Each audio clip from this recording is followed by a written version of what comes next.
Una nueva guerra se cierne sobre el mundo.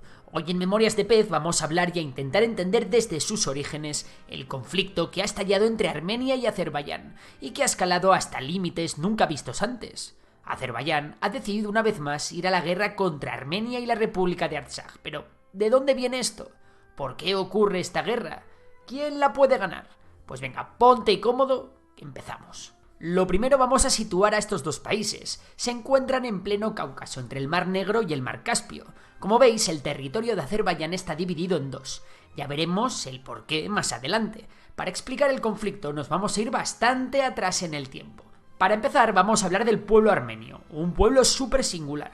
Un pueblo con milenios de historia, que tiene no solo su lengua propia, sino incluso su propio alfabeto. Históricamente, el pueblo armenio ha estado en muchos países actuales como Irán o Rusia. Y otra cosa, que por supuesto es importante. En el año 301, el pueblo armenio es el primero en adoptar el cristianismo como religión oficial. Por otro lado tenemos al pueblo azerí o azerbaiyano, que es un pueblo túrquico, es decir, que su idioma deriva del turco, que siempre ha habitado principalmente en la zona del Cáucaso y que adoptó el islam chiita como religión, aunque si bien es verdad que Azerbaiyán es un estado laico y que durante la época soviética la población musulmana se secularizó bastante. El caso es que el Imperio Otomano se hizo con todo el Cáucaso y las tensiones provocadas por la dominación turca al pueblo armenio hizo que el odio entre ambos pueblos, el turco y el armenio, fuese extremo. Hay que tener en cuenta que las actuales Armenia y Azerbaiyán se situaban en la frontera entre el Imperio Otomano y el ruso. De hecho, Armenia estuvo tiempo dividida en dos. Durante la Primera Guerra Mundial los turcos acusaron a los armenios de colaborar con la Rusia imperial y comenzaron una serie de matanzas de armenios que se cobraron la vida de cerca de 1,5 millones de armenios. El objetivo de este genocidio no era otro que la exterminación de la cultura armenia. Sin embargo, el Imperio Otomano cayó y prácticamente a la vez se produjo la Revolución Rusa, que hizo que el Imperio ruso colapsase. Del colapso surgen las repúblicas de Armenia, Azerbaiyán y Georgia. Ni un año tardaron los pueblos armenios y azeríes en entrar en guerra. Sin embargo, la Unión Soviética entró allí con el Ejército Rojo y convirtió la zona en la República Socialista Federativa Soviética Transcaucásica. Y a partir de ese momento, todos soviéticos. Aquello a los soviéticos no les acabó de molar mucho y lo que hicieron fue en 1936 separar esa república soviética en tres, creando las repúblicas soviéticas de Armenia, Azerbaiyán y Georgia. Y aquí viene la clave del conflicto. Como los armenios tocaron bastante las narices a los soviéticos con alzamientos y revueltas, para castigarlos Stalin incluyó a la provincia de Armenia del Nagorno-Karabaj dentro de la República Socialista de Azerbaiyán. Y ojo que este dato es importante, el 94% de los habitantes de la provincia eran armenios.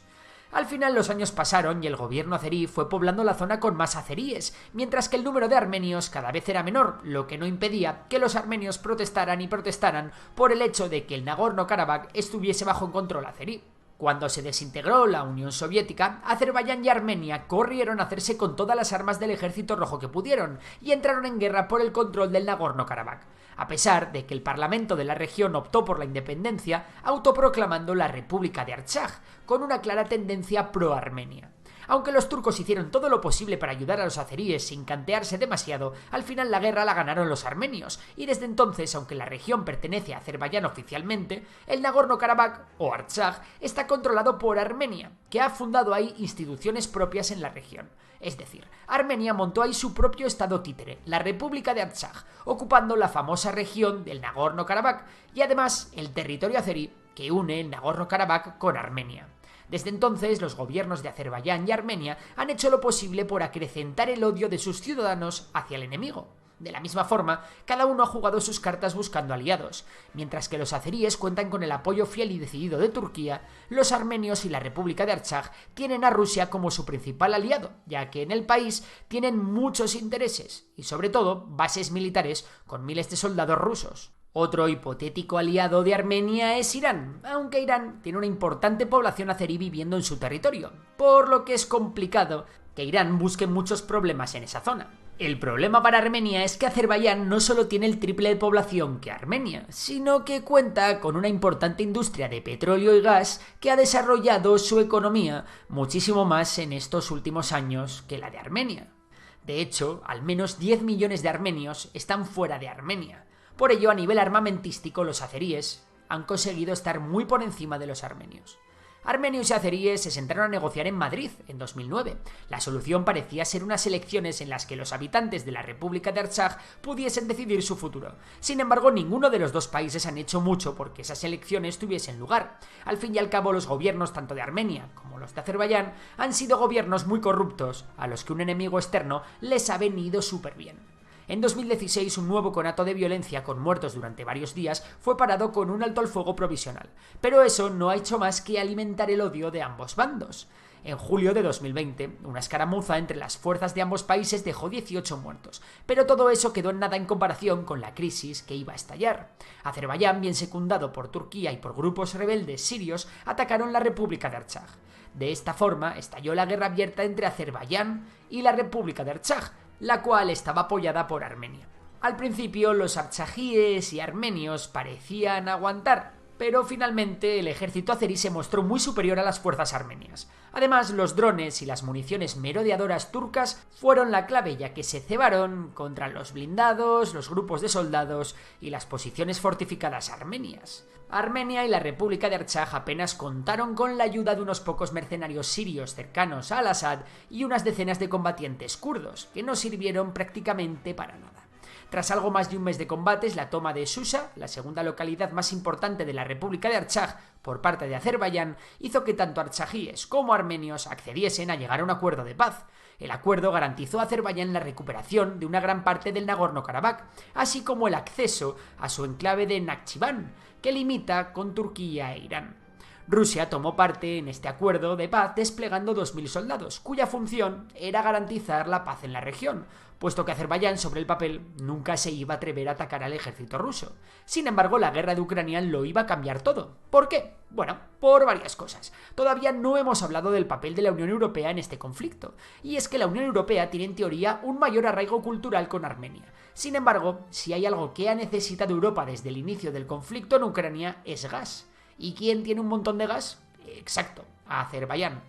De hecho, en julio de 2022, Azerbaiyán y la Unión Europea firmaron un acuerdo para duplicar el suministro de gas hasta 2027. Hablamos nada más y nada menos de que Azerbaiyán va a suministrar a Europa 20.000 millones de metros cúbicos de gas anuales hasta el propio 2027. Todo ello se llevará a cabo a través de una red de gaseoductos que se estrenó en 2018 y que llega a Europa sin pasar por Rusia. ¿Y esto qué quiere decir? Pues que Europa no va a mover un dedo por los armenios. Además, la guerra de Ucrania ha provocado que todo valga con tal de debilitar a Rusia y a sus aliados, y Armenia lo es. O al menos lo era hasta ahora.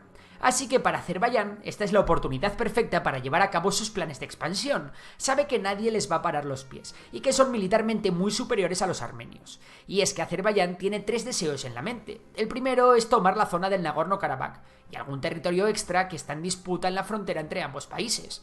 La segunda es debilitar militarmente a Armenia para siempre. Y la tercera es conectar el enclave de Nakhchivan, que es la zona azerí que os comenté antes, que está aislada del resto de su territorio. El gobierno de Armenia es consciente de su propia debilidad y ha tratado de evitar el conflicto a toda costa. De hecho, incluso habiendo iniciado Azerbaiyán su ofensiva, el gobierno armenio está tratando de no involucrarse en el conflicto del Nagorno-Karabaj, argumentando que no hay tropas armenias en la zona, que solo hay soldados de la República de Artsaj y que hay que actuar con cautela, dejando la responsabilidad a las fuerzas de paz rusas desplegadas en la zona. Lo que no sabemos aún es si los sectores más nacionalistas de Armenia permitirán a su propio gobierno actuar con tanta equidistancia, y tampoco sabemos si Azerbaiyán se va a conformar con el Nagorno-Karabaj o, por el contrario, va a atacar con todo a la propia Armenia. En este momento aún hay mucha niebla de guerra. Lo único que está claro es que los azeríes han lanzado su ofensiva y que la cosa pinta muy mal para la República de Artsaj, que, rodeada por el enemigo, tiene el futuro muy negro. Esperemos que al menos los azeríes no lleven a cabo una limpieza étnica en la zona. Sin embargo, Armenia y los artsajíes todavía tienen una posibilidad, y es que Irán ha alzado la voz y ya ha advertido de que no tolerará ningún cambio en la frontera entre ambos países. De hecho, ha movilizado a sus fuerzas militares hacia la frontera con Azerbaiyán. El tiempo nos dirá si es un farol iraní o si de verdad están dispuestos a acudir en defensa de Armenia.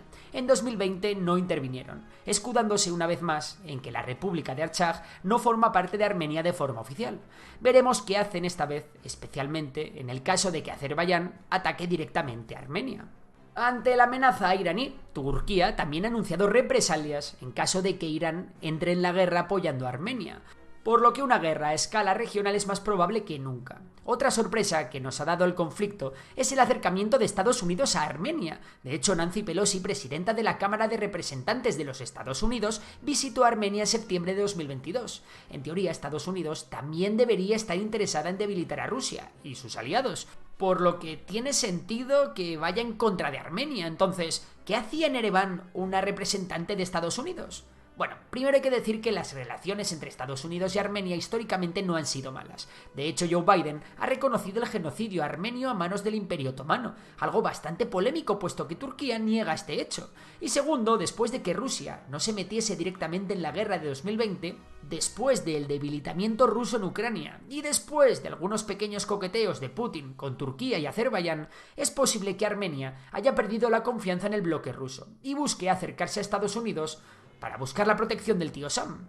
De hecho, no se nos puede escapar que Estados Unidos ha llevado a cabo unas mini maniobras militares en Armenia, aunque bueno, solo involucraban a unos 200 soldados. Pero bueno, es un símbolo.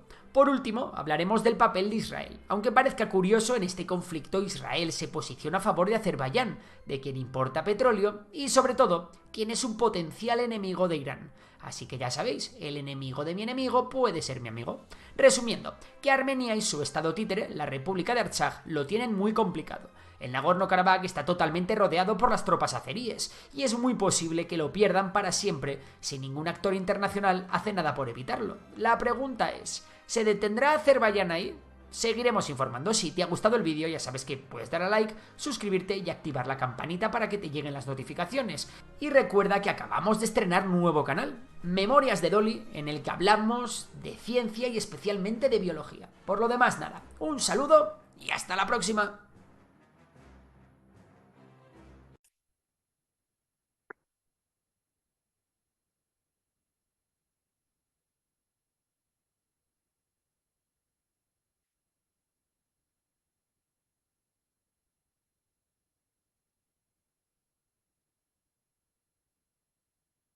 Bienvenidos, amigues de Les Matristiques. Hoy es un día muy triste.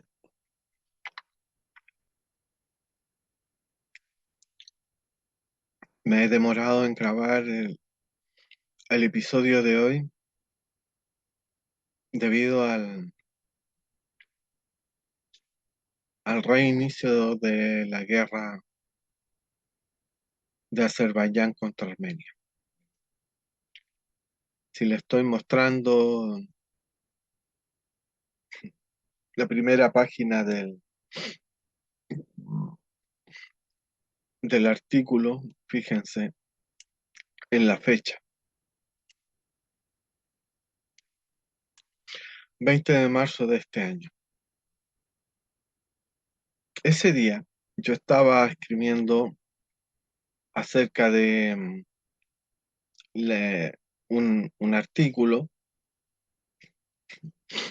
donde comparaba la crisis subprime con la crisis de las startups, que terminó con la quiebra del Banco de, de California. Y precisamente el movimiento especulativo en contra del Deutsche Bank, supuestamente que lo iba a quebrar como al Credit Suisse.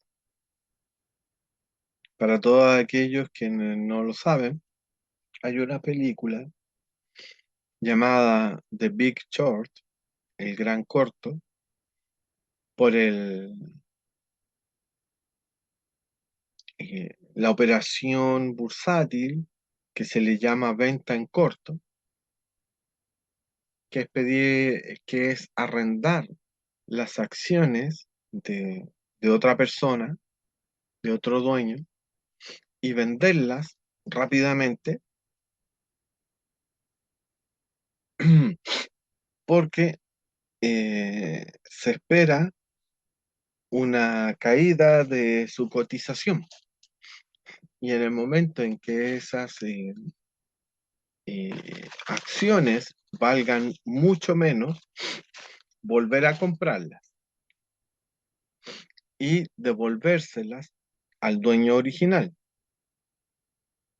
Y en la pasada, como le llaman los corredores de bolsa, embolsarse una cantidad de dinero apreciable.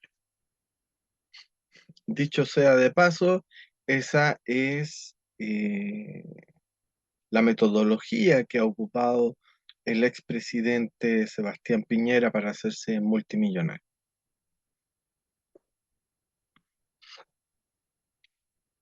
Viendo el canal Negocios TV, como ustedes ya han visto en los videos anteriores, que los cito, estaba buscando más información y me topé con que estaban transmitiendo en vivo y en directo una reunión telemática de la Unión Europea con Turquía tras el terremoto, en donde cada país de la Unión Europea le sacaba en cara los millones de dólares que le habían dado a Turquía en ayuda. Y me llamó poderosamente la atención esa dinámica, porque el evento se vendía como la muestra de la solidaridad de Europa para con Turquía, cosa que no existe desde el momento en que la petición de unión de Turquía con la Unión Europea ha sido sucesivamente dilatada y negada desde los años 70. Entonces yo decía, ¿por qué tanta muestra de amistad y solidaridad si no los dejan entrar? Y de hecho nunca los van a dejar. Algo que yo sé desde 1992, cuando estuve en Alemania, para ser más precisos, en el puerto de Hamburgo, y conversé con una persona que está muy enterada de todo ese tipo de cosas. Entonces decía, estamos hasta más arriba de la coronilla con los turcos.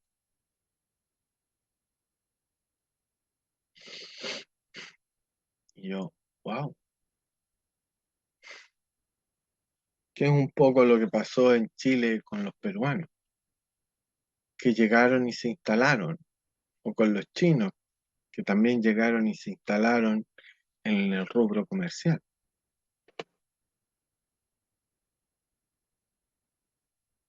Entonces me olía muy mal, porque yo dije, esto no es solidaridad, esto es sacarle en cara. Ya me aguanté toda la onda. Me enteré de que en ese día, de que Turquía había permitido la inclusión de Finlandia en la OTAN. Entonces decía, ¿cómo puede ser que Erdogan, que se dice amigo de Putin, permita que el país que tiene más de 1000 kilómetros de frontera con Rusia se una al bando enemigo de Rusia? Aquí tiene que hay un quid pro quo, porque Erdogan no es de los que hace algo sin recibir nada a cambio, no es altruista, es un padrino mafioso, aún peor que el de la película. Entonces me quedé viendo, porque se anunciaba que precisamente al final de todas las intervenciones europeas iba a venir el discurso eh, transmitido telemáticamente desde Ankara de Erdogan, porque todos los demás países europeos estaban reunidos. No sé exactamente en dónde, pero da lo mismo. Estaban todos presenciales y Erdogan era el único eh, telemático. Y cuando llega el momento del discurso de Erdogan, fue un golpe, fue un shock impresionante. Hasta el día de hoy lo recuerdo. Estamos a 20 de septiembre del 2023. Marzo, abril, mayo, junio, julio, agosto. 6 meses han pasado desde ese entonces. Y el lenguaje no verbal y parte del verbal de Erdogan era el de alguien que había tenido que agachar el muro, muy a su pesar. Y por eso la insistencia, ahí entendí por qué la insistencia de cada país de la Unión Europea en prácticamente decir la cifra de millones de dólares en asistencia a Turquía. Literalmente era sacar en cara. Entonces, Turquía responde, ok, le doy el pase a Finlandia, pero no a Suecia, porque Suecia es mi línea roja.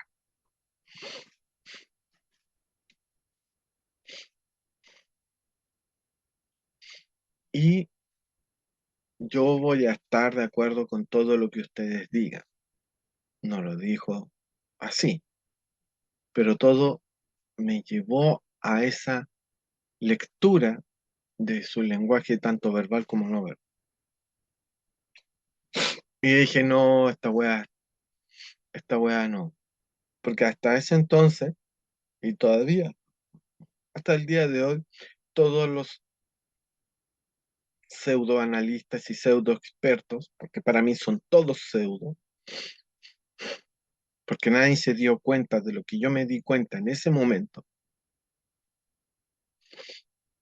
es que Turquía había hecho un excelente trabajo de navegar entre dos aguas, de estar bien con Dios y con el demonio, con la OTAN a la cual pertenece y con Rusia.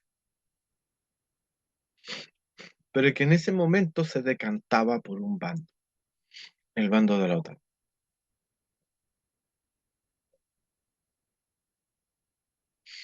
Pero que este decantamiento por definitivo, 100%, pero aún manteniendo la cubierta del viejo zorro que juega con ambos bandos, tenía un precio. Y ese precio era Armenia.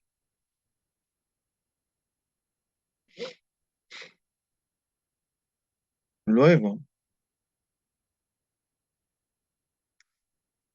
yo escribí esto, o sea, ese mismo día, esa misma tarde, una vez terminada la primera parte del texto, era precisamente una síntesis a través de las películas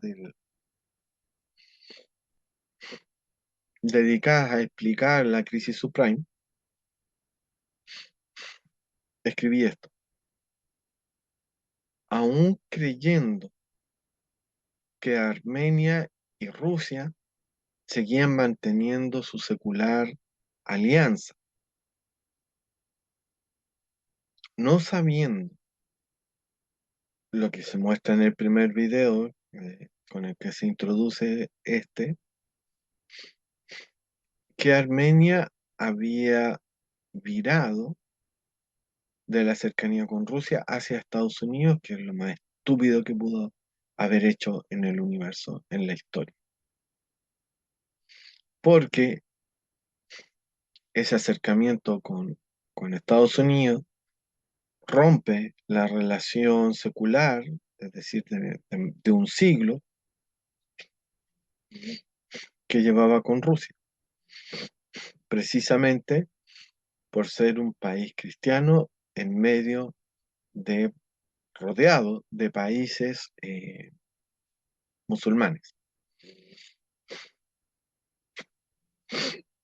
Con lo cual es el, el ansiado segundo frente para distraer fuerzas rusas desde la guerra en Ucrania. Entonces yo dije, ¿cómo algo tan básico, tan elemental, no lo entendió su propia gente? ¿Cómo la propia gente pudo elegir un primer ministro de este tipo? Entonces, nuevamente, la tesis con la cual partí de esta saga de videos diciendo que la gente es imbécil. Y ahora están pagando las consecuencias, porque mientras eh, Armenia cometía estupidez tras estupidez, Azerbaiyán aumentaba su poder. Por lo tanto, para la Unión Europea y para Estados Unidos, ¿qué país más es más importante? ¿Armenia o Azerbaiyán? Evidentemente Azerbaiyán por su gasoducto. Entonces, Armenia no tenía con qué competir y más encima se distancia de su aliado tradicional. Y Estados Unidos, como sabe muy bien mentir, hace estos ejercicios para hacerles creer a los armenios de que está de su parte y que en caso de algún conflicto estaría de parte de ellos. Cuando, por favor, cualquier ser con dos dedos de frente se daría cuenta que eso no es cierto. ¿Cómo cayeron en una trampa tan básica, tan elemental? Entonces, el divide y vencerás. Estados Unidos consiguió que Armenia se separara de Rusia. Rusia, resentida por esta separación, deja de prestarle su soporte.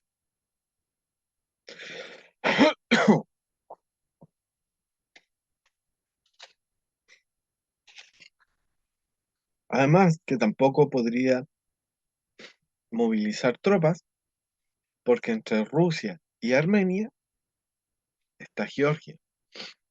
Y Georgia, por esos mismos días de marzo, ya había protagonizado una especie de Euromaidán chico, en donde mucha gente había salido a protestar a una plaza. Entonces, tal como he dicho otras veces, reconocí el patrón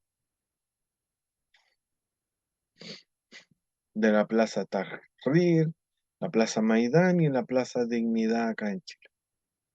Entonces era evidentemente que era un movimiento orquestado desde la OTAN, desde Estados Unidos.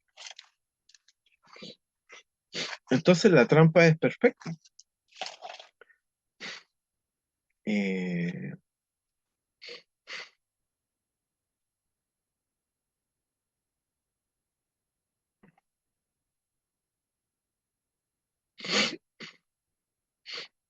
Aquí en el mapa.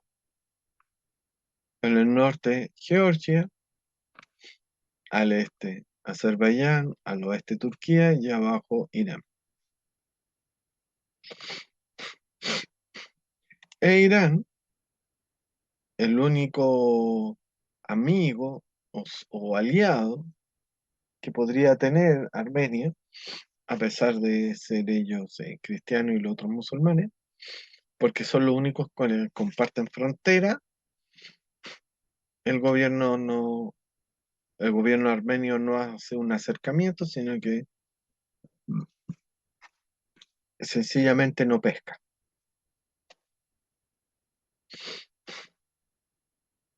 Entonces,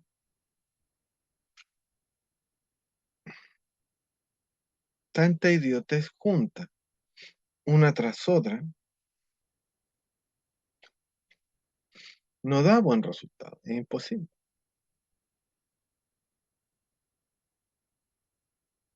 Y ahora cientos de miles de personas están en peligro de morir,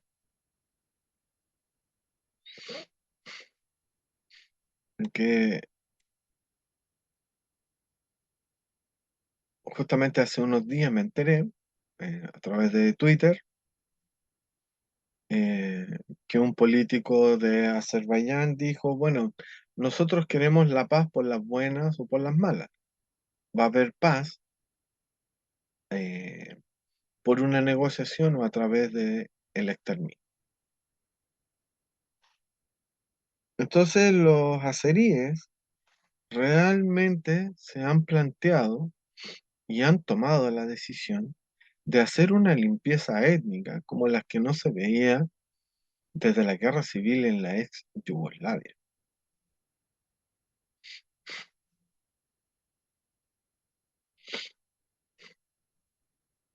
como no se ve desde el intento de limpieza étnica que emprendió el gobierno ucronazi en contra del Donbass.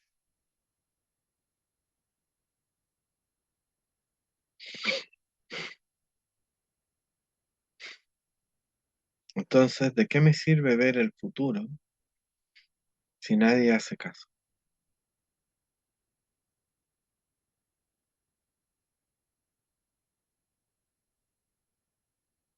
20 de marzo, 20 de septiembre, 6 meses cronométricos.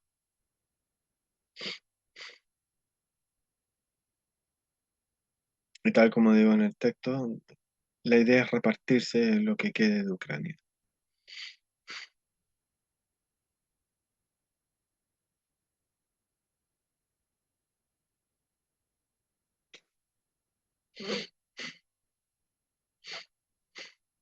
Es muy probable que Azerbaiyán absorba o reabsorba el famoso Nagorno-Karabaj y a la vez se establezca un corredor que parta el territorio de Armenia en dos para tener un corredor, una carretera libre que una los dos fragmentos de Azerbaiyán. Y es posible que todos los países agarren algo en el proceso porque Armenia está muy debilitada. Entonces vamos a ver la desaparición de un pueblo o de un estado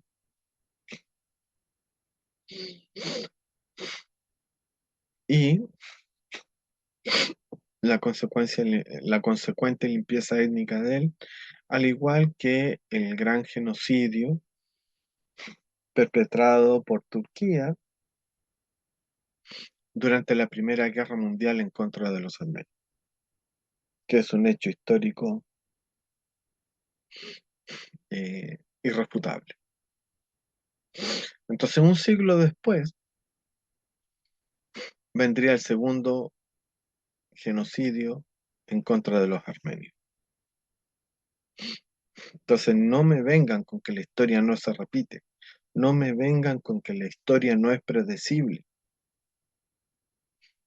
La historia es absolutamente predecible y solo con los pocos conocimientos de los cuales dispongo. Imagínense si tuviera acceso a más informes, a los informes estatales de las inteligencias estatales y militares de los respectivos países.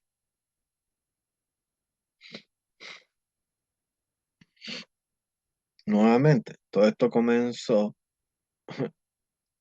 eh, por la discusión con con la serie Fundación acerca de la tesis de que la historia es predecible.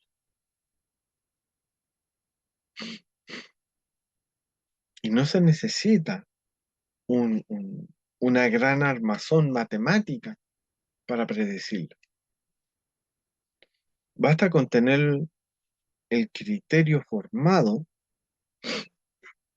para saber qué es esencial y qué no es esencial, o, o lo que es accesorio.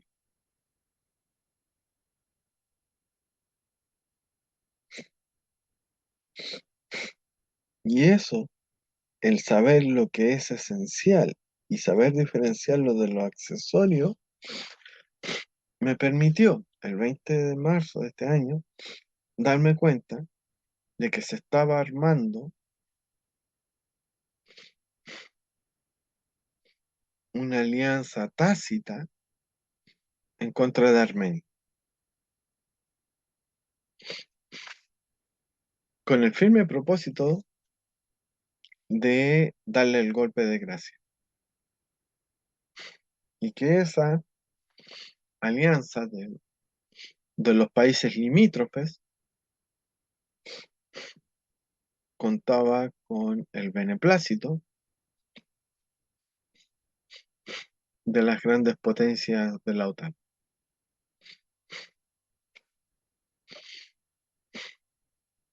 No, me demoré todo el día en escribir este artículo,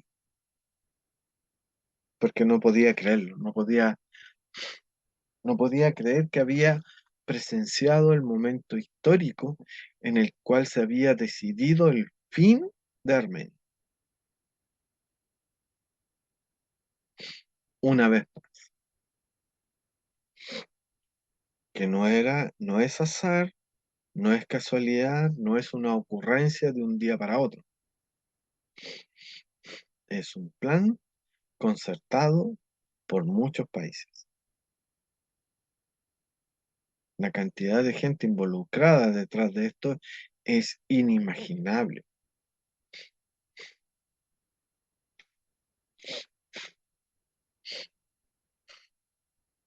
Y todos los que dicen no, que haya paz, están mintiendo. Son parte del encubrimiento, de la conspiración en contra de la pobre y estúpida Armenia.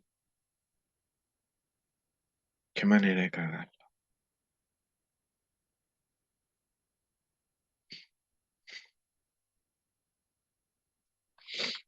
Nuevamente, qué manera de farrearse la oportunidad. Y ahora que celebramos los 50 años del golpe acá en Chile,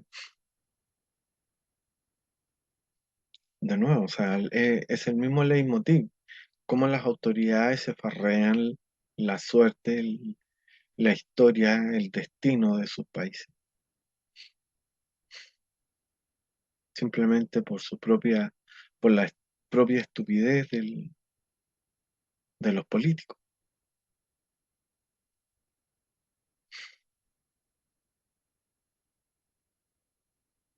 Porque la gente, los ciudadanos comunes y corrientes, la gente de a pie, como dicen, tenemos que sufrir por lo que gente mucho más estúpida que nosotros y más egoísta decide?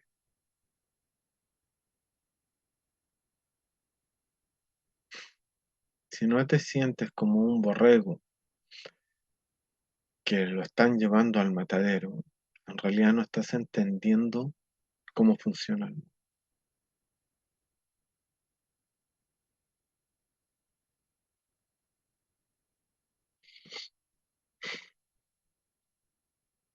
Ya, finalizado esta gran introducción,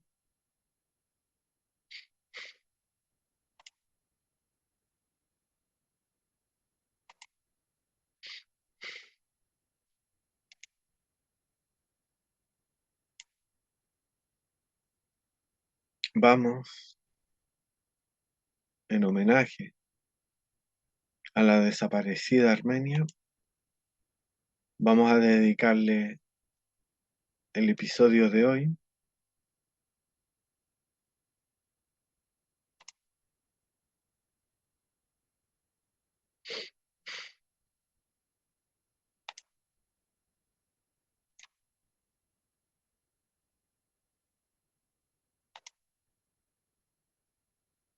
en donde nos metemos en el meollo del asunto,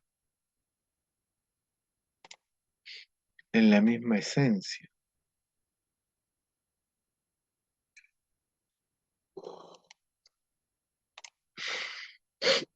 de por qué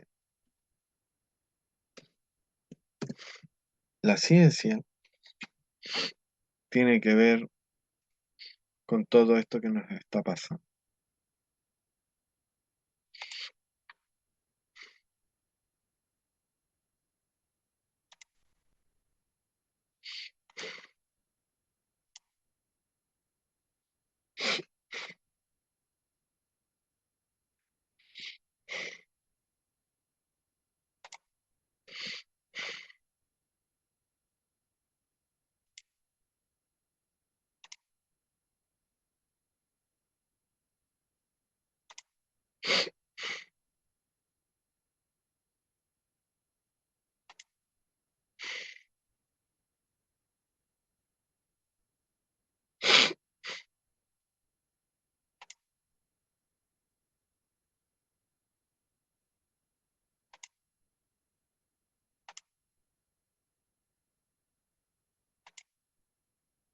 A ver, vamos a ver si...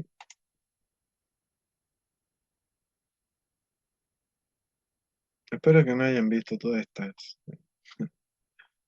cambios en la pantalla. Como pueden ver, esta vez voy a empezar por el texto del viejo Pepe, o Pepe el Viejo, esquema de las crisis históricas. Pongan mucha atención porque este es el perfecto resumen de una de las causas principales, de los factores más importantes, por los que digo que estamos al final de una edad y de una civilización, llamada civilización moderna.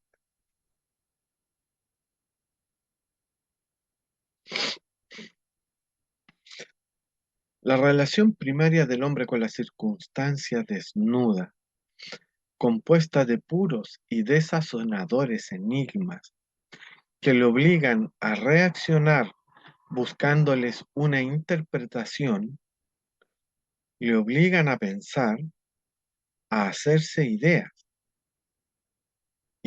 de lo que son y de lo que valen las cosas. Comentario mío.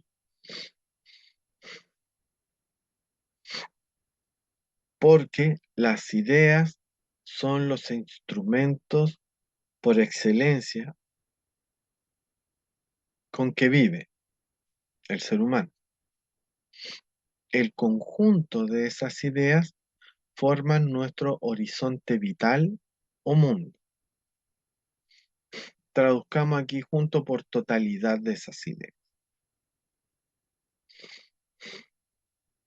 Por lo tanto, y comentario, mundo no es lo mismo que planeta. Planeta es el objeto físico, material. Mundo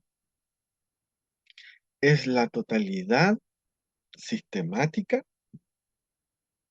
de las ideas acerca de ese planeta y de lo que existe en ese planeta. Es decir, mundo es la construcción mental que hacemos los seres humanos para entender el planeta y todo lo que hay en él. Por así decirlo, mundo es la idea, en tanto que planeta es la materia o realidad que existe. Fin del comentario.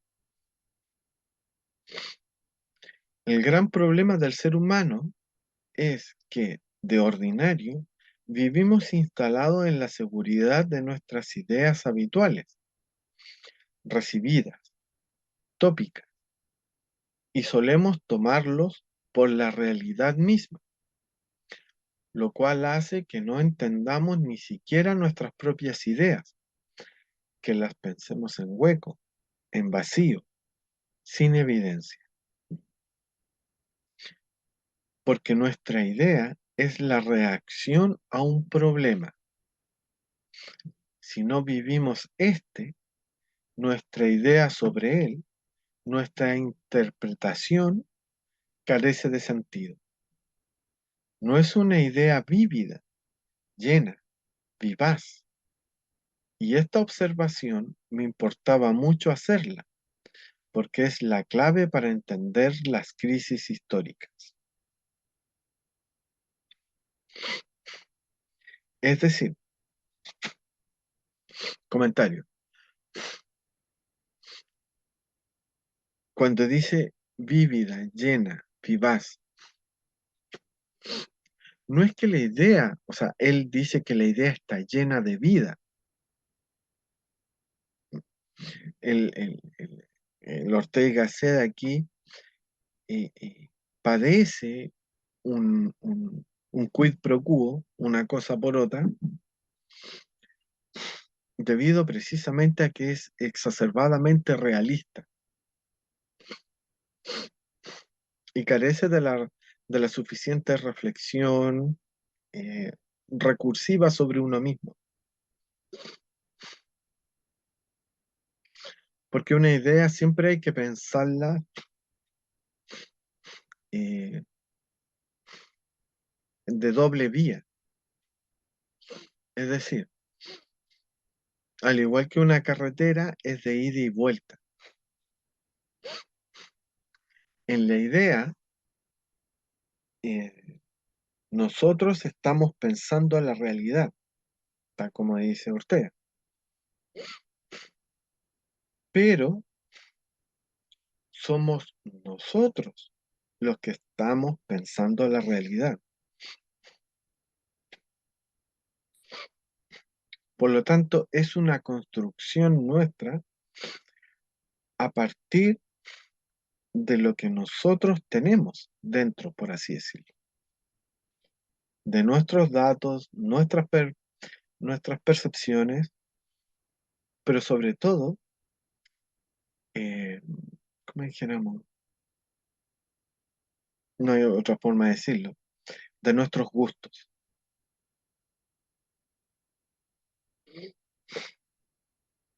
Por eso que tomamos algunas ideas y rechazamos otras, simplemente porque nos caen mal. Siempre nos quedamos con aquello que nos gusta, que nos cae bien, porque refuerzan nuestra tendencia íntima a percibir, entender lo que nos rodea. Entonces, no es que la idea esté llena, que sí, sí lo parece, pero ¿por qué la idea a Ortega o a cualquier otra persona le puede parecer, o le puede aparecer, mejor dicho, como una idea llena, satisfactoria? Porque es el concepto básico. Pensamos las cosas que pensamos porque nos son satisfactorias en el sentido de explicativas del mundo. Satisfacen nuestra exigencia de explicación del mundo. Si fuésemos más exigentes, ciertas ideas tendríamos que desecharlas porque ya no son lo suficientemente explicativas del mundo.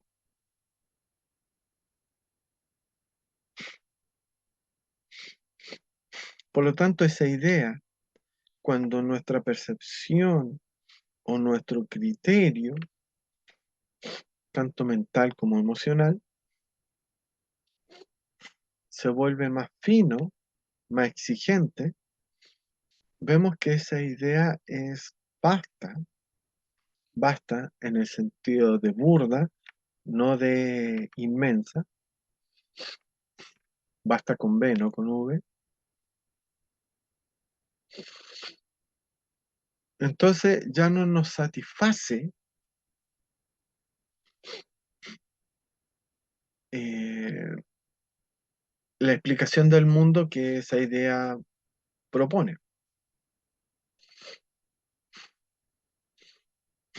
Y nos aparece o percibimos que esa idea ya no está llena, está vacía, ya no es vívida, sino que es una idea muerta, es decir, una idea obsoleta, que es lo que decíamos ayer.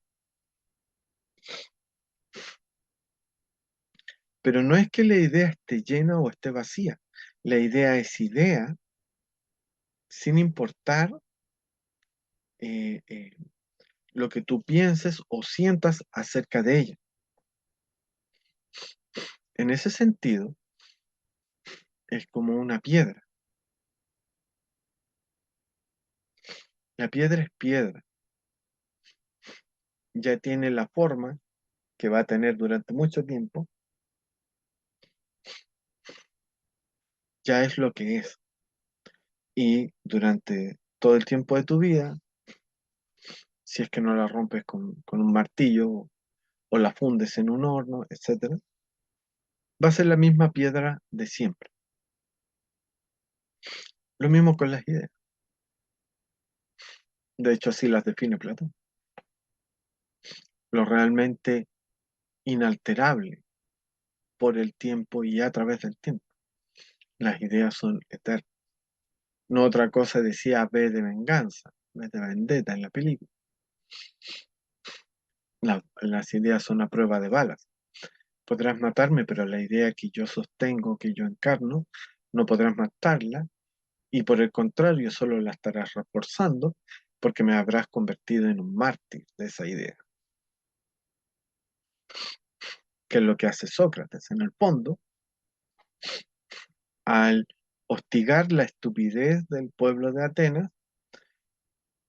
revelándole, restregándole dicha estupidez en su cara, hasta que el pueblo de Atenas reacciona iracundamente y lo condena a muerte. Y un año después se arrepiente porque se da cuenta de que se ha vaciado su vida pública, en la cual no se había dado cuenta, lo cual lo tan importante que era Sócrates, por eso que le llamaban el tábano de Atenas, porque era el que aguijoneaba la autocomplacencia en la cual estaba sumido el imperio ateniense, porque al igual que Estados Unidos es una talasocracia, es decir, un estado poderoso a través del control marítimo de las rutas marítimas de comercio, que es lo mismo que hace Estados Unidos. Por eso que Estados Unidos hasta el día de hoy es la más grande flota eh, en el planeta. Y solamente estos últimos 3 años, eh, China ha estado haciendo suficientes barcos como para ir a la saga, pero aún muy por debajo en cantidad de tonelaje flotando, aunque en mayor cantidad de buques, aunque sean de mucho menor calado que los eh, norteamericanos. Entonces, a pesar de que nominalmente Atenas era una democracia, fácticamente en los hechos era un imperio, al igual que lo es ahora Estados Unidos.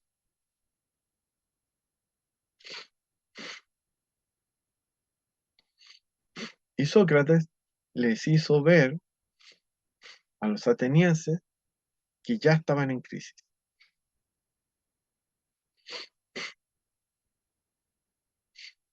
a tal punto que eh,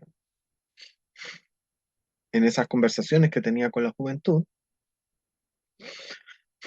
en su estilo mayéutico, es decir, dialéctico, de tratar los asuntos públicos, les hacía ver a los jóvenes si realmente tenían vocación de lo que decían que tenían.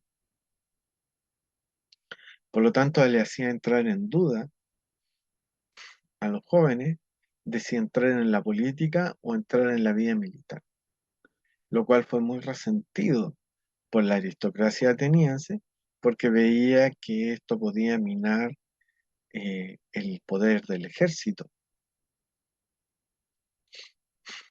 Y esa fue una de las razones ocultas por las cuales Anito, Melito y se me olvida el tercer sofista, eh, por así decirlo, le encargan la acusación y el proceso en contra de Sócrates.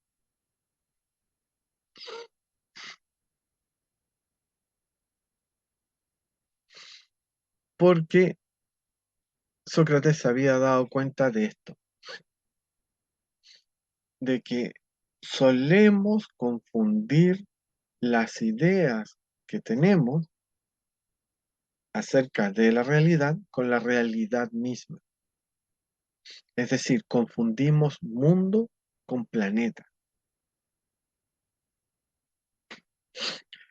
La idea que piensa una cosa la confundimos con la cosa misma y creemos que la cosa se va a comportar de acuerdo a nuestras ideas. Pero de vez en cuando nos damos cuenta que la realidad se comporta de una manera muy distinta y hasta contradictoria con nuestras ideas. Y ahí nos da rabia. Y ahí se produce el fenómeno de matar al mensajero y no entender el mensaje, que es lo mismo que le pasaría 400 años después a Jesús y después a un montón de gente que cualquiera tiene varios nombres de su cabeza. Entonces, esa idea que ya no pensamos porque no la contrastamos directamente con la realidad, no es que se quede vacía de contenido o de veracidad, es que esa idea, precisamente por no ser contrastada con la realidad y corregida eh, con ella, ya no nos sirve para entender el mundo. Y somos nosotros los que quedamos vacíos.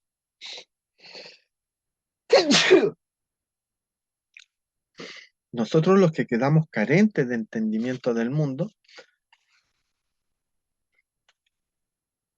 porque esa idea ya está obsoleta. Entonces nosotros sentimos, fíjese, el correlato emocional del proceso intelectual.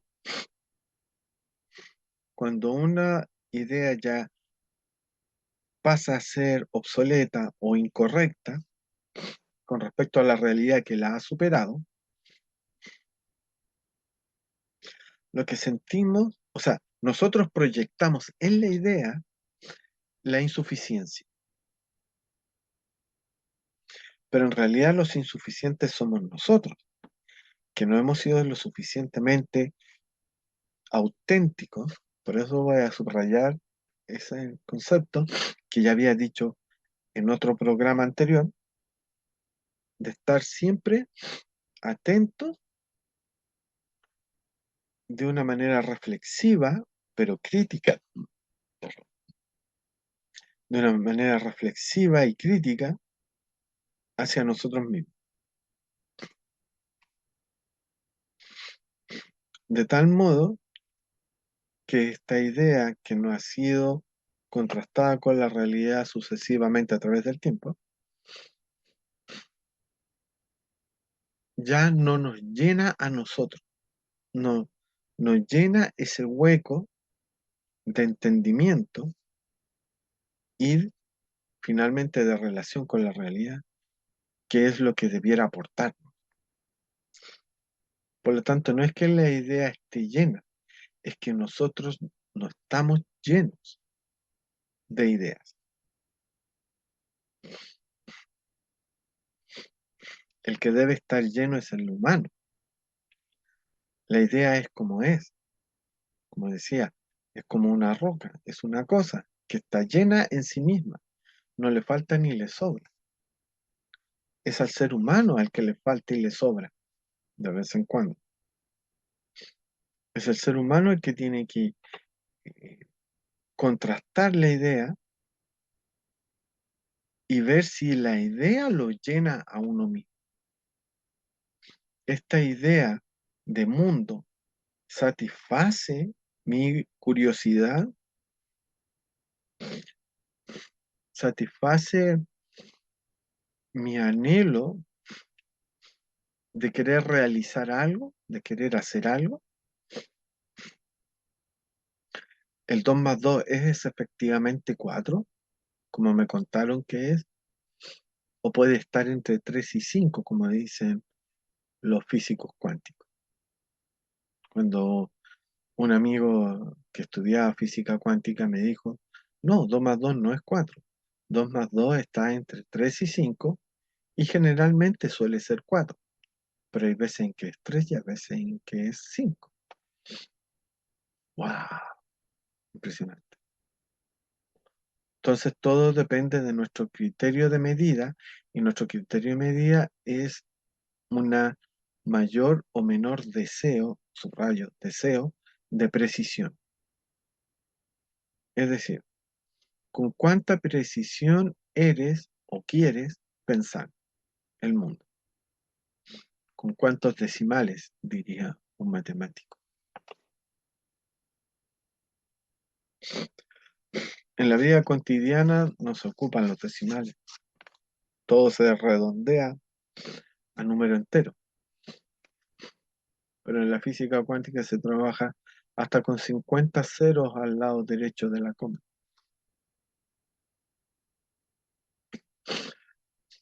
Por ejemplo, para entender la potencia de, o la intensidad, mejor dicho, de la fuerza oscura que es la que expande el universo.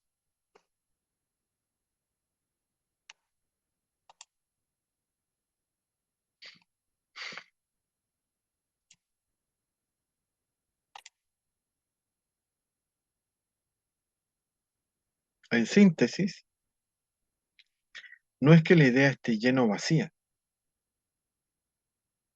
en tanto cual idea, sino que esa idea, siendo lo que es, nos llena o no nos llena, nos satisface o no nos satisface en nuestro deseo de comprensión de la realidad. Insisto tanto en este punto porque lo que quiero demostrar es, eh, como dijéramos, es demostrar la tesis planteada en el mismo planteamiento de la tesis. El error moderno de creer solo en la razón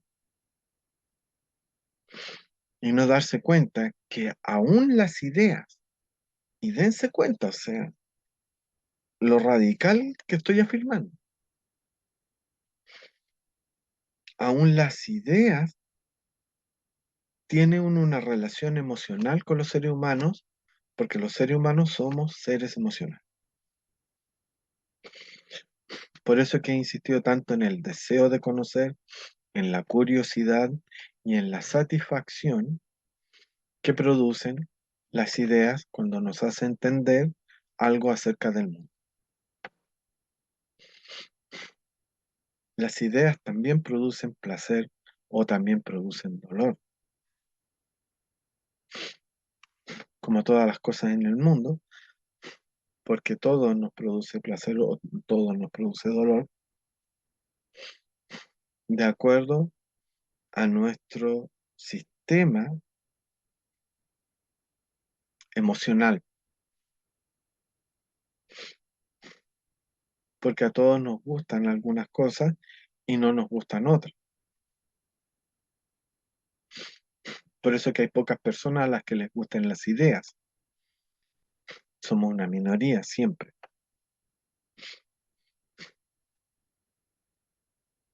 1% de la población, como mucho.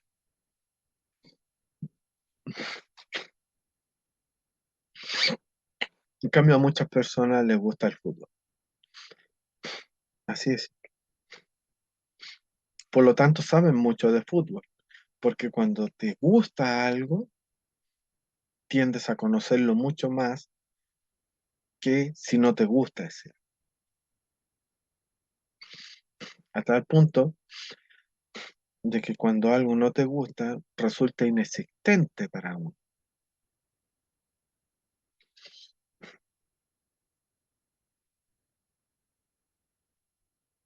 Entonces, la relación con el mundo no es una relación eh, intelectual, aunque esa relación con el mundo tenga o pase por las ideas. Es siempre una relación emocional, emotiva, porque incluso nuestra relación con las ideas es una relación emotiva.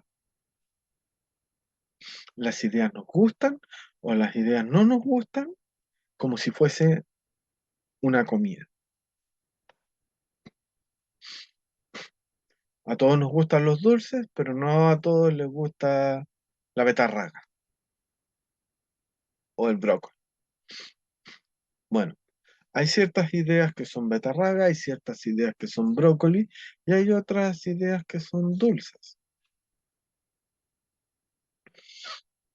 Y al igual que esas ideas que son dulces, provocan caries en la mente.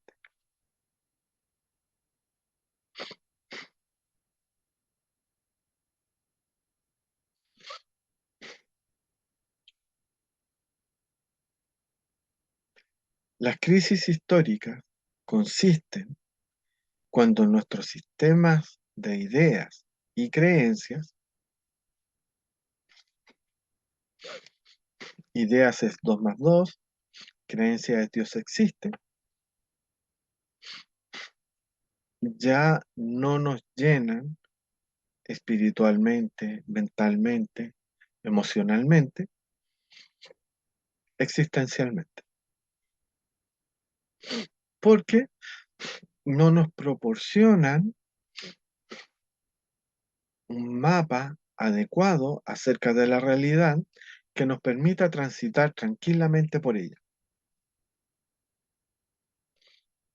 Y en ese momento, tal como decíamos el día de ayer, quedamos desorientados, quedamos como buque a la deriva de las corrientes marinas. Y las corrientes marinas no son otra cosa que los deseos de las grandes masas humanas que se mueven como manadas y que tú o corres junto con la manada o la manada te pasa por encima. Ahora, si la humanidad se comporta como manada,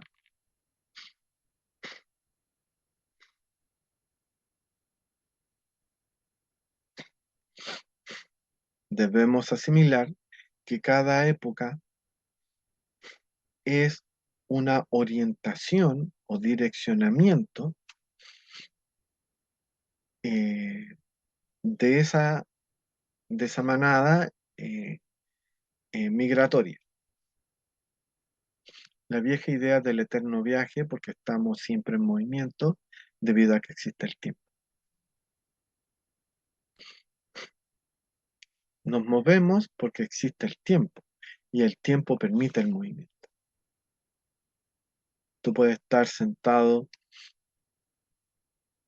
inmóvil aparentemente inmóvil en una silla, acostado en la cama, etcétera.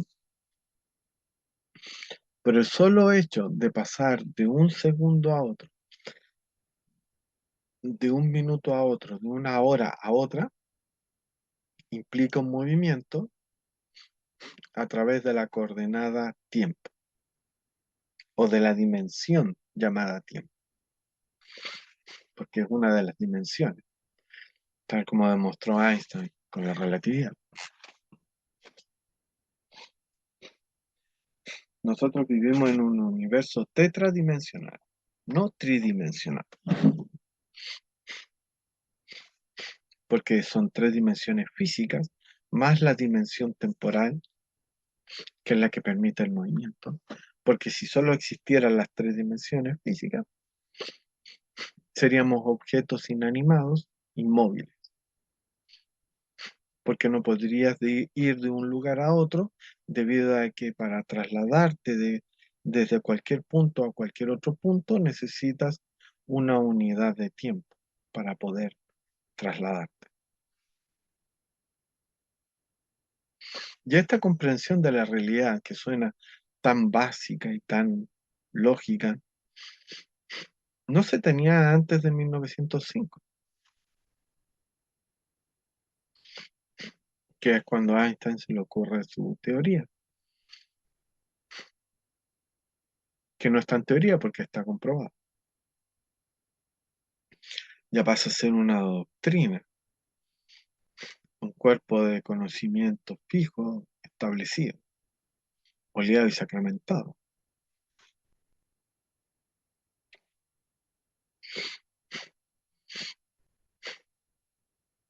Y es aquí que se nos plantea nuevamente la paradoja que ya habíamos visto ayer en el otro texto.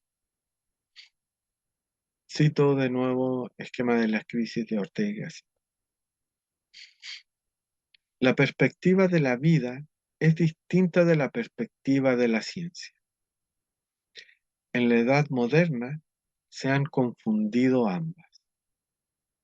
Precisamente esta confusión es la edad moderna.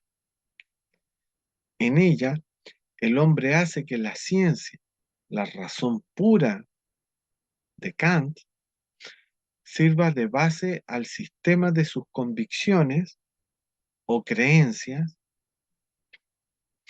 Aquí podríamos decir convenciones prácticas o cotidianas.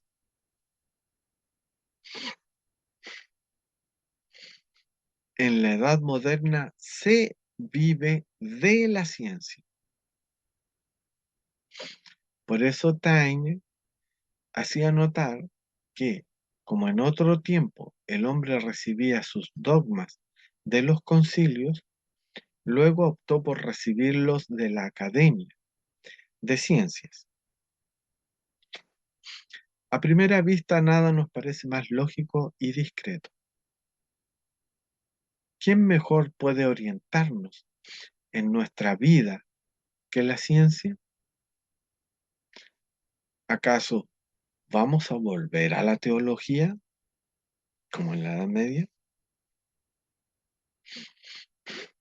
Fin de la cita del libro de Ortega. Y esta última pregunta es la más quemante de todas. ¿Vamos a volver a la teología? O lo que es peor, a los predicadores callejeros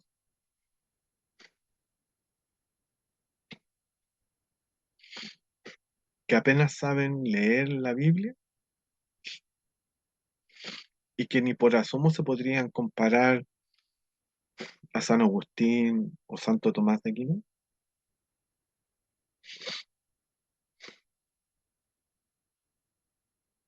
¿Cómo los movimientos neoconservadores o ultraconservadores que se dan tanto en el ambiente evangélico como en el católico y cristiano en general, porque también los ortodoxos son conservadores,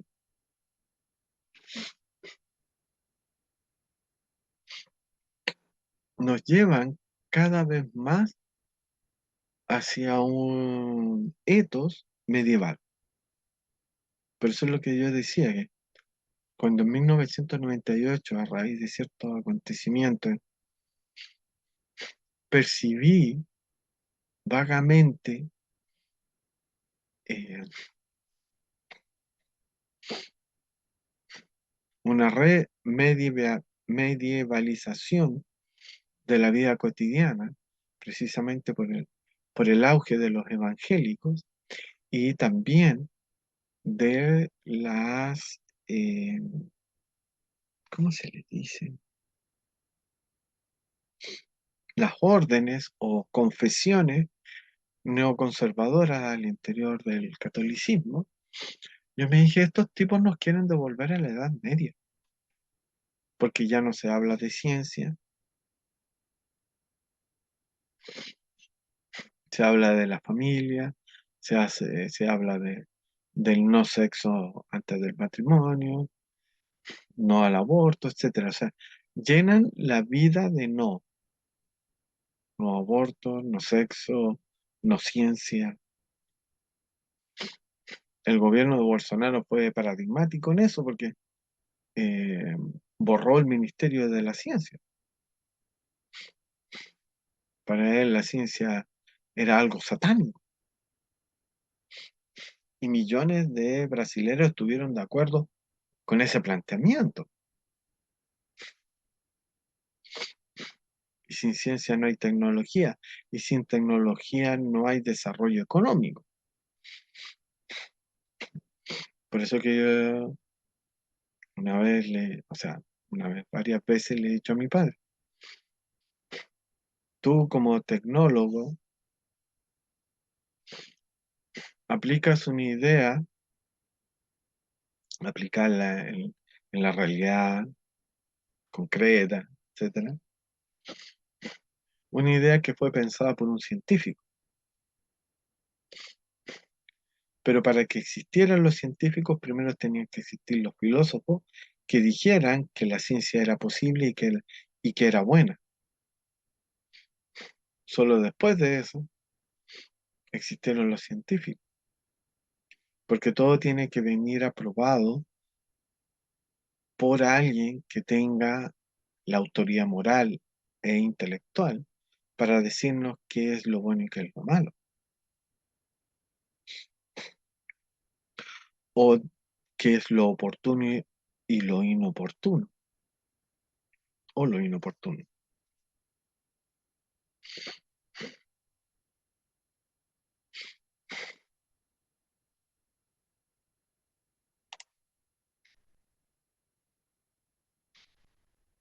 En algunas épocas, quienes dicen lo bueno y lo malo son los sacerdotes, y en otras épocas son los filósofos, o como en nuestra época, los influencers, youtubers.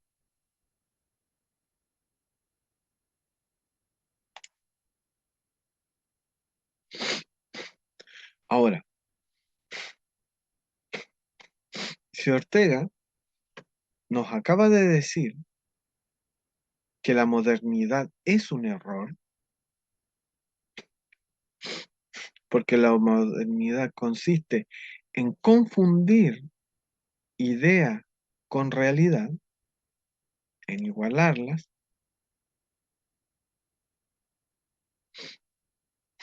y que, tal como había dicho en el anterior texto, la crisis que vivimos actualmente entre el siglo XX y el XXI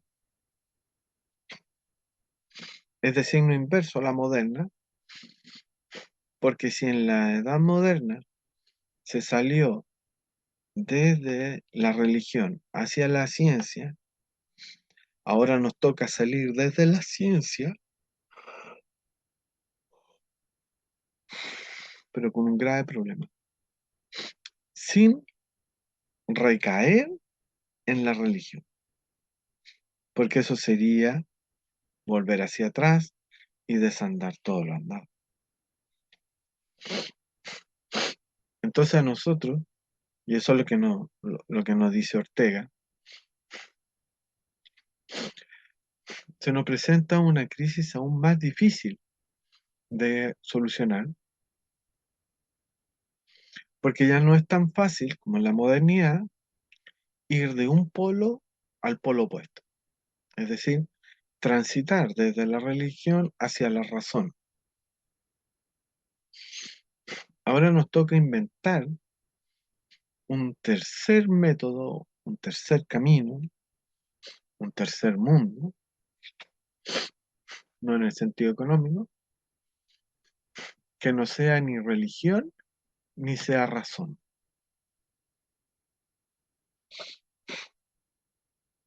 Entonces estamos viviendo la crisis más difícil y más espeluznante de todas.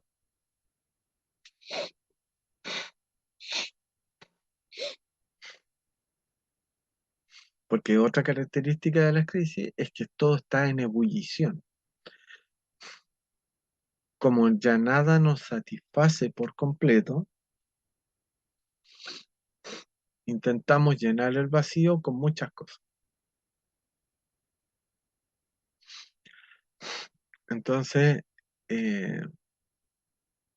no resulta, como dice el refrán, no resulta juntar peras con manzanas.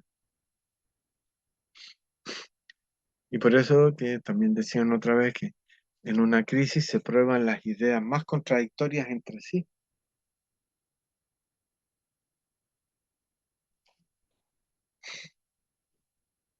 Porque no se tiene la claridad para saber cuál de todas esas ideas es la mejor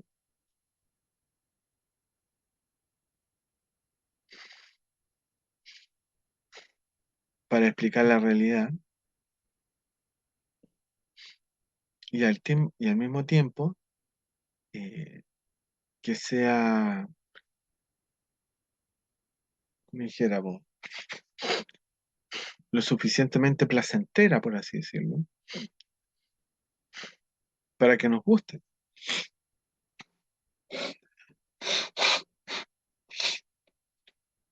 Es lo mismo que nos pasa cuando nos dicen que somos tontos. Es cierto, pero no nos gusta. Por lo tanto, no hacemos caso. Y en vez de comprender el mensaje, terminamos odiando al mensajero que nos ha dicho tonto. Es decir, a aquel que nos ha dicho la verdad.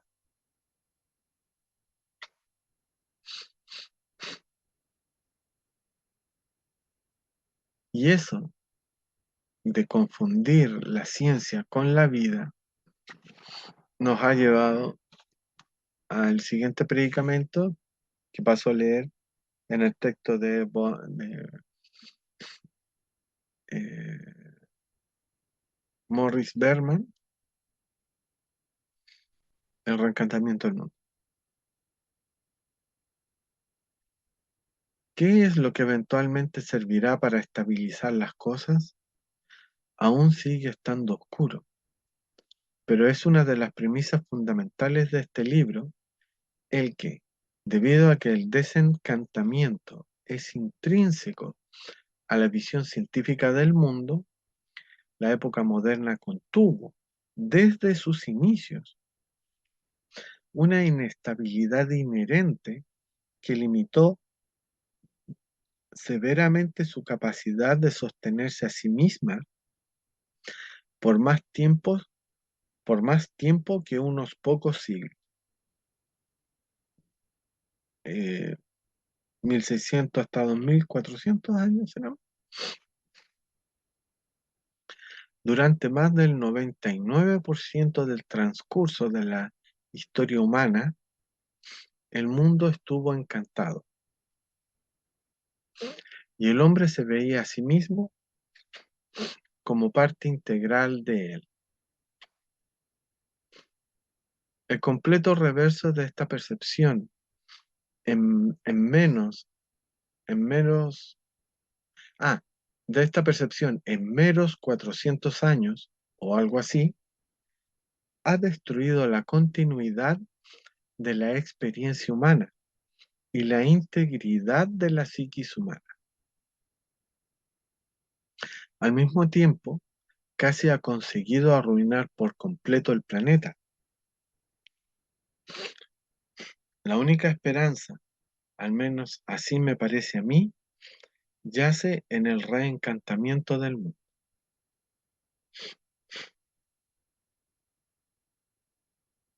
Aquí está, aquí entonces está el meollo del dilema moderno. No podemos retroceder a la alquimia o el animismo, o al menos eso no parece muy posible.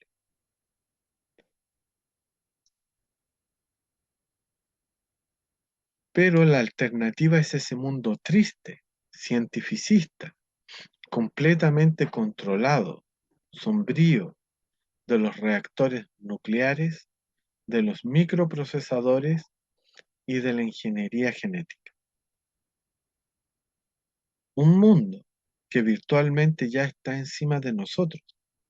Si es que vamos a sobrevivir como especie, tendrá que surgir algún tipo de conciencia holística o participativa con su correspondiente formación sociopolítica. Aún no es en absoluto evidente qué cosas va a involucrar este cambio, pero hay indicaciones de que existe un estilo de vida que lentamente irá cobrando realidad y que será bastante diferente de la época que ha teñido tan intensamente, en verdad, que ha creado los detalles de nuestras vidas. Robert Heilbronner ha sugerido que podría llegar el momento, tal vez en unos 200 años más, en que la gente visitará el centro de computación de Houston o Wall Street como curiosas reliquias de una civilización desaparecida. Pero esto necesariamente va a involucrar una percepción dramáticamente alterada de la realidad. Qué mala palabra, qué mal calificativo. Debería haber dicho involucrar una percepción dramáticamente distinta de la nuestra acerca de la realidad. Porque el llamarla alterada, por conciencia alterada, se entiende a alguien bajo los efectos de alguna droga, lo cual no es la idea de esto, porque no se trata de alucinar, sino de entender la realidad, que es totalmente distinta.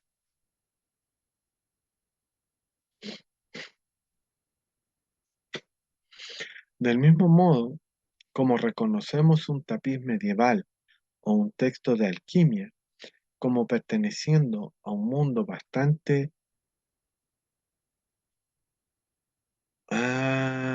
vastamente.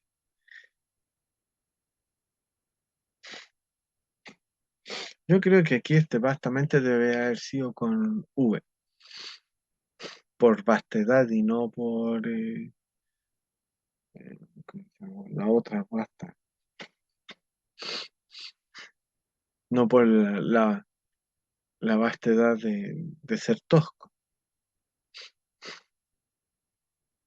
Va a ser un mundo vastamente diferente del nuestro. Así también aquellas personas que visiten Houston o la isla de Manhattan en 2 siglos más van a encontrar nuestro punto de vista mental, partiendo de las presuposiciones de la física del siglo XIX hasta la práctica de la modificación de la conducta, bastante barroco, sino completamente incomprensible.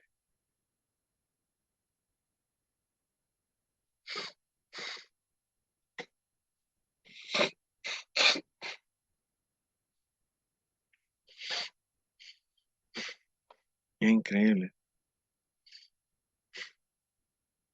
No hay que ser muy ilustrado para tener la intuición, podríamos decir, el presentimiento de que no van a ser necesarios eh, 2 siglos para ver a Wall Street como una reliquia del pasado. Todos tenemos el presentimiento de que va a pasar mucho menos tiempo para eso. Por eso que los textos, la filosofía en general, no hacen más que verbalizar lo que está flotando en el ambiente de manera inconsciente. Continúo la lectura.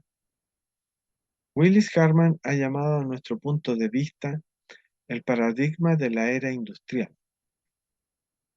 Pero la revolución industrial no comenzó su despegue sino hasta la segunda mitad del siglo XVIII, es decir, a partir de 1750, mientras que el paradigma moderno, en definitiva, es vástago de la revolución científica.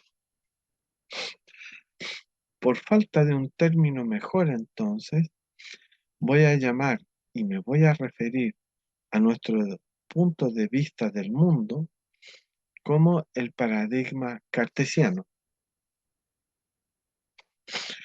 en honor al gran vocero de la metodología de la ciencia moderna, René Descartes.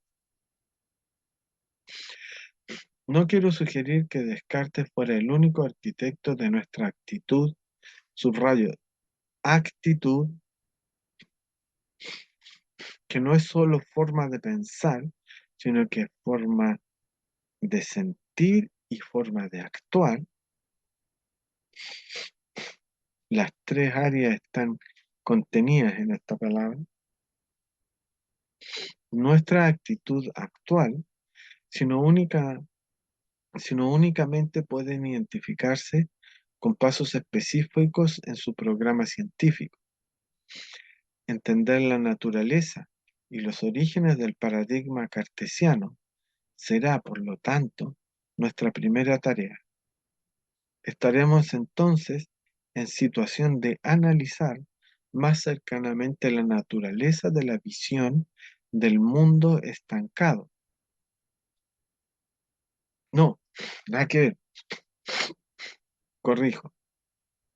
Estaremos entonces en situación de analizar más cercanamente la naturaleza de la visión del mundo encantado, las fuerzas históricas que llevaron a su colapso y finalmente las posibilidades que existen para una forma moderna y creíble de reencantamiento, un cosmos una vez más nuestro,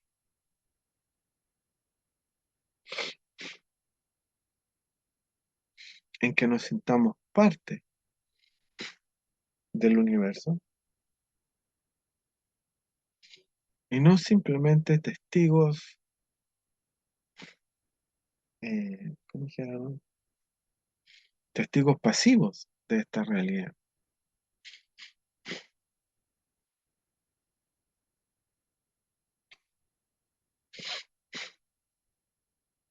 Fin de la introducción del libro. Del libro El reencantamiento del mundo de Maurice Bergman.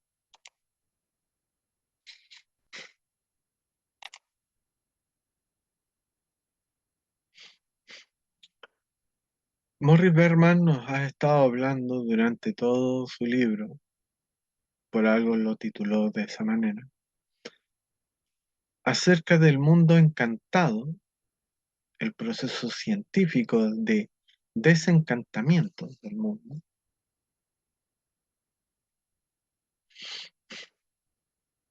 y la posibilidad de reencantar. Pero ¿qué se ¿A qué se refiere con este encanto del mundo? O este encantamiento. ¿A qué se refiere cuando habla de mundo encantado? Lo más gracioso y paradójico es que, si bien yo entendí de primera el concepto, que lo podríamos asociar con la idea de cuentos de hadas, porque nos habla de un mundo encantado,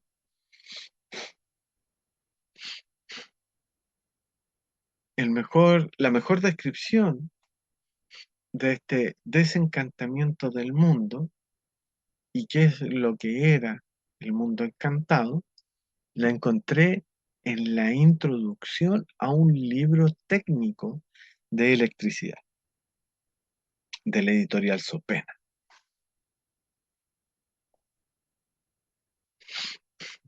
Procedo a leerlo.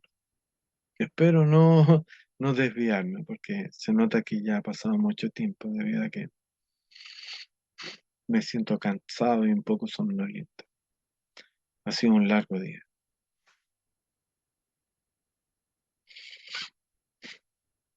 Hubo una época, ya muy distante de la nuestra, por el rápido caminar de los años, en que la humanidad, de suyo insatisfecha, tuvo la pretensión de adelantarse a la marcha de los siglos, saltando, sin vivirlos, algunos capítulos de la historia.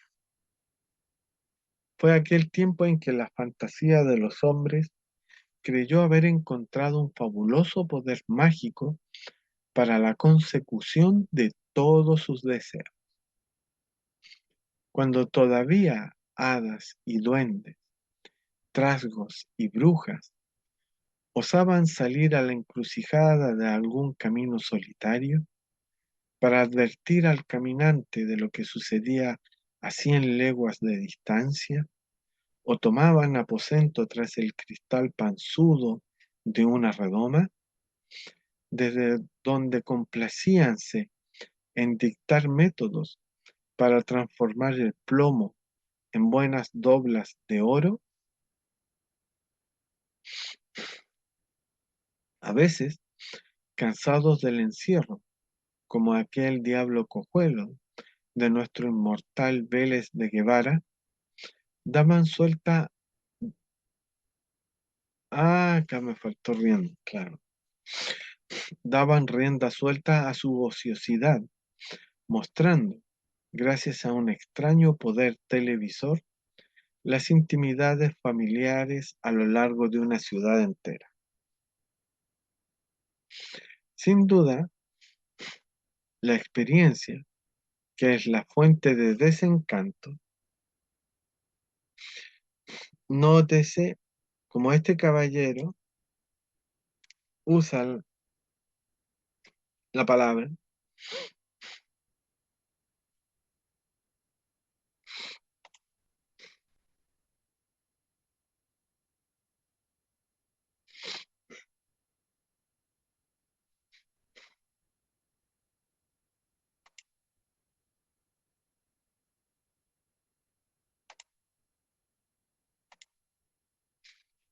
sin duda la experiencia, que es fuente de desencantos, consumió los de aquel reinado de la magia, haciendo volver a los hombres hacia un camino más áspero, sin duda, pero incomparablemente menos engañoso, el de la lucha en el trabajo.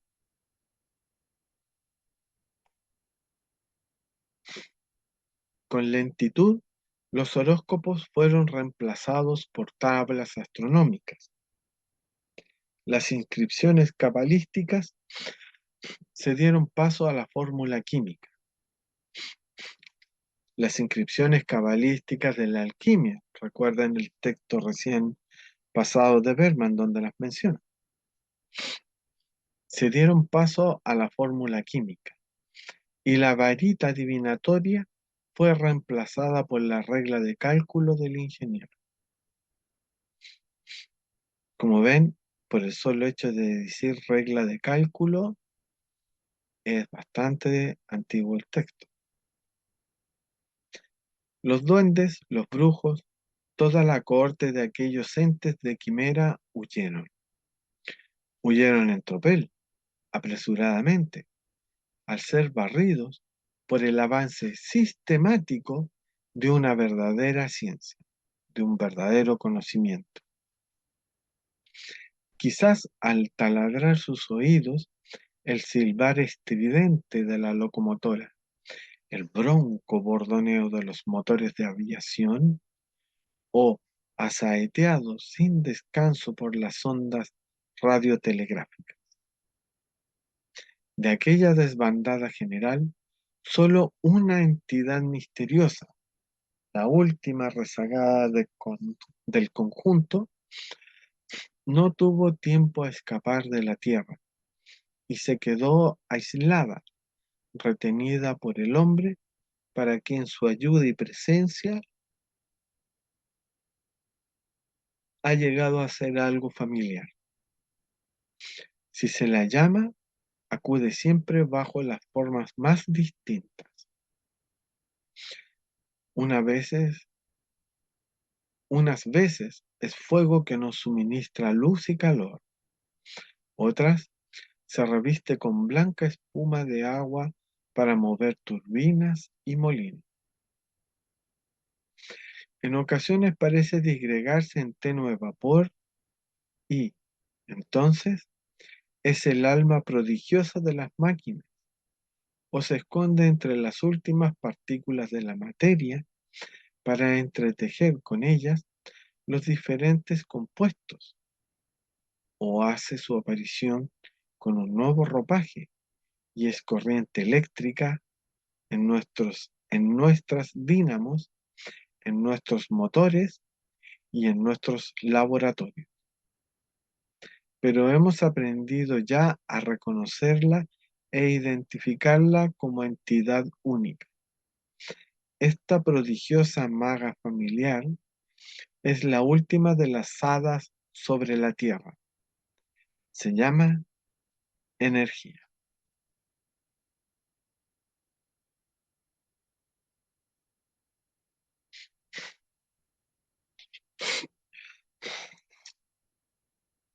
Y, como pueden ver en el texto, el libro del cual es tratado esta introducción se llama Electricidad, escrita por Martín Romero, editorial Sopena, 1947.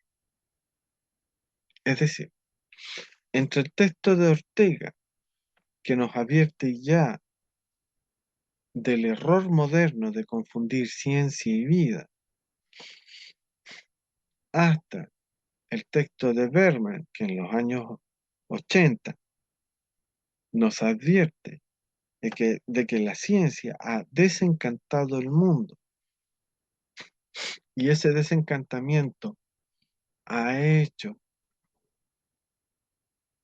que la vida humana pierda todo su sentido.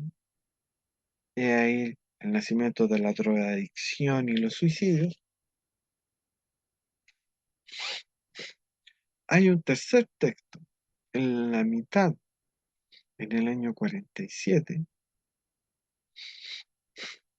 que ya nos habla del desencanto a través de otro camino, a través de otra vía y con un sentido más cotidiano de desencanto, pero aparece.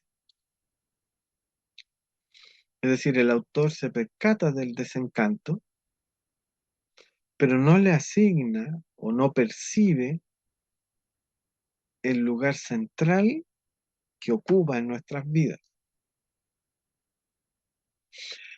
porque él todavía está inmerso en este paradigma cartesiano que, ¿cómo se dice? Iguala conocimiento con utilidad.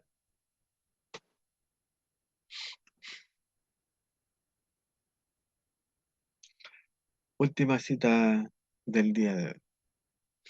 Al hombre le fueron concedidas todas las formas de energía. gravedad, eólica, solar, eléctrica y atómica. Y, por un tiempo, fue bueno. El segundo renacimiento, Animatrix. Vean estos cortometrajes llamados Animatrix, en especial este segundo renacimiento. Romero nos habla que la última hada madrina que le queda al ser humano se llama energía.